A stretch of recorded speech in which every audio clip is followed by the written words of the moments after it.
Dictation start होगा 5 second बाद। Start.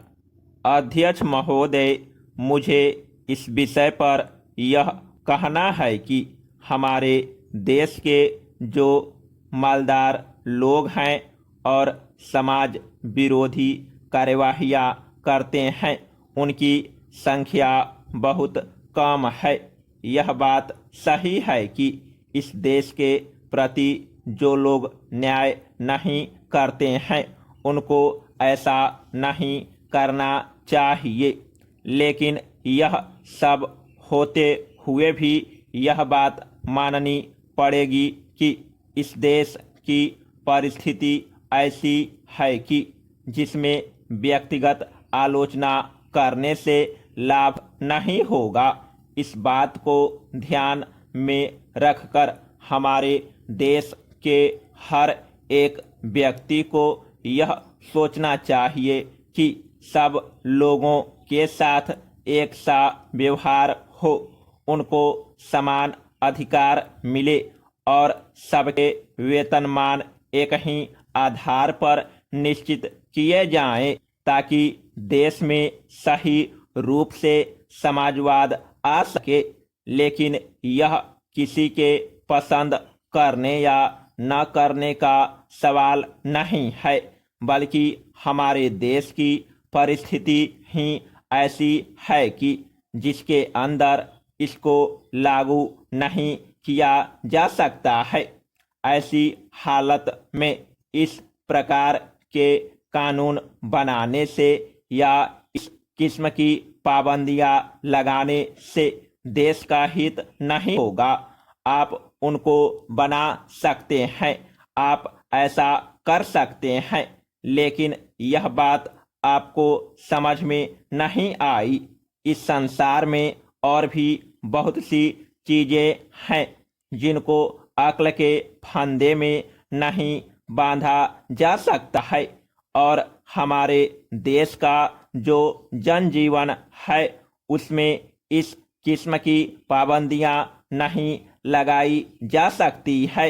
इसलिए मैं इसका विरोध करता हूं और मंत्री जी से प्रार्थना करना चाहता हूं कि इस विधेयक को इस देश की जनता के हित में वापस ले ले। लेकिन इसका मतलब यह नहीं है कि मैं देश की प्रगति नहीं चाहता हूं। यहाँ पर बहुत से माननीय सदस्य हैं जो कहते हैं कि वे इस बात का समर्थन करते हैं, लेकिन वास्तविक स्थिति यह है कि वे यहाँ तो आपका समर्थन करते हैं और बाहर इस बात का विरोध करते हैं।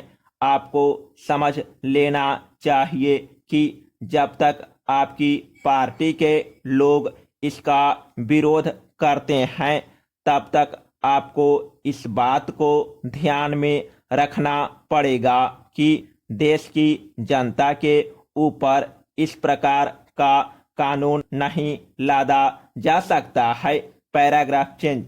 इसलिए मैं यह निवेदन करना चाहता हूं कि जब तक हम अपनी नीति में मूलभूत परिवर्तन नहीं करेंगे जिससे कि लोगों में विश्वास पैदा हो सके, तब तक आपकी नीतियां इस देश में सफल नहीं हो सकेगी। आपको हर एक नागरिक को यह विश्वास दिलाना होगा कि गरीब से गरीब को भी किसी प्रकार से परेशान नहीं किया जाएगा और हर एक को रोटी, कपड़ा और मकान दिए जाएंगे। हर एक आदमी को विकास का पूरा मौका दिया जाएगा। तो मैं चाहता हूं कि सरकार इस सिद्धांत को स्वीकार कर ले और देश की जनता के सामने इस बात की घोषणा करे। जब तक ऐसा नहीं किया जाएगा और लोगों में विश्वास पैदा नहीं होगा, तब तक देश प्रगति नहीं कर सकेगा। समाप्त।